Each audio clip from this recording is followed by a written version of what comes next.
Hello and welcome to this short video on risk management in complex projects. This video was created by INMAA Advisory, where we work on advancing the practice of complex project governance. Today's topic sits at the center of that work: what a risk register captures, what it can't, and why the difference matters on complex programs. This is beyond the risk register, reading complexity, not just managing it. In complex projects, the most useful signals are often the ones a risk register cannot capture. Risk management stays essential. A risk is an uncertain event you work to prevent or mitigate, and identifying, assessing, and treating risk is foundational, but complexity also produces conditions that resist naming. Reading those conditions takes a different lens. I'll cover 3 shifts that lens involves: from risk to vulnerability, from divided accountability to collective sensemaking, and from managing complexity to sensing it.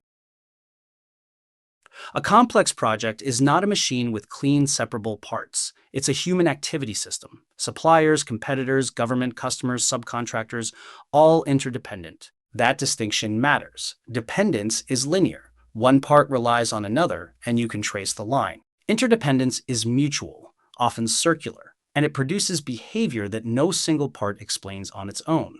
The sum is bigger than the parts, so the reductive habit fails. You cannot break the system into pieces, manage each piece, and assume the whole is managed. The behavior that matters lives in the interaction.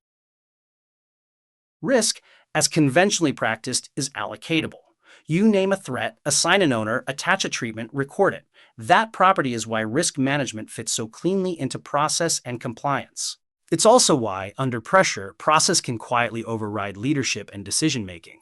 The register becomes something to fall back on rather than a prompt to decide. Vulnerability behaves differently. It lives in the interdependence between parts of the system, not inside any one of them. Think of a capability delivered on budget that will not integrate. That's not a risk sitting in anyone's register. It's a vulnerability sitting in the space between parties who each saw only their portion. David Hilson's definition is a useful anchor. Risk is uncertainty that matters. It's worth extending. What matters and to whom is not given. It depends on the worldview from which the project is being read. 2 roles looking at the same program will disagree about what matters, precisely because they hold different, legitimate, partial views. That disagreement is not noise to be resolved. It's information.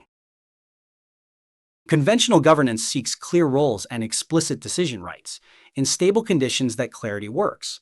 But there's a limit to how far accountability for complexity can be partitioned. Delivery sees one reality, oversight sees another. Each view is real and incomplete. Here, the difference between multidisciplinary and interdisciplinary work becomes practical. Multidisciplinary runs disciplines side by side, outputs assembled at the end.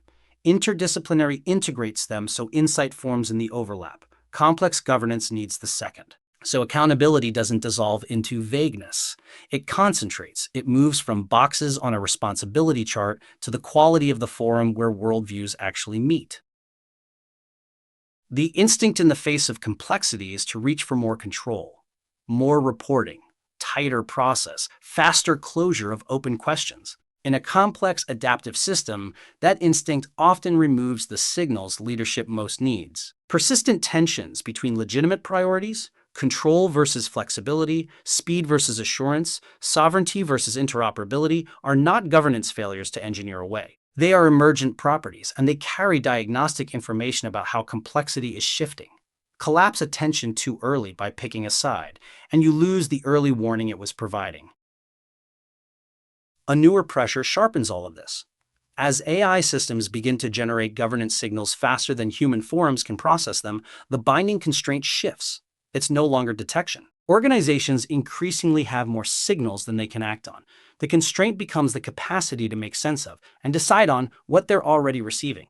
Governance that meets on a fixed monthly rhythm cannot govern a picture that changes weekly. Matching the tempo of decision-making to the tempo of the risks and the vulnerabilities is fast becoming the practical edge of governance maturity. So what does sensing complexity look like in practice? It means treating complexity as a condition to be read, not a problem to be controlled.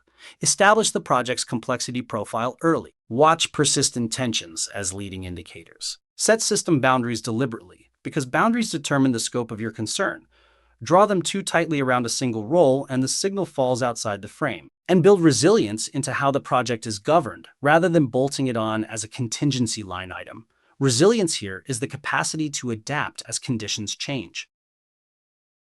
To close, risk management and tension-informed decision-making work together, not in opposition.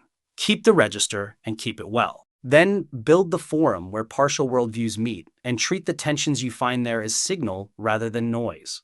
You can find more of our work on our website. Thanks for your time.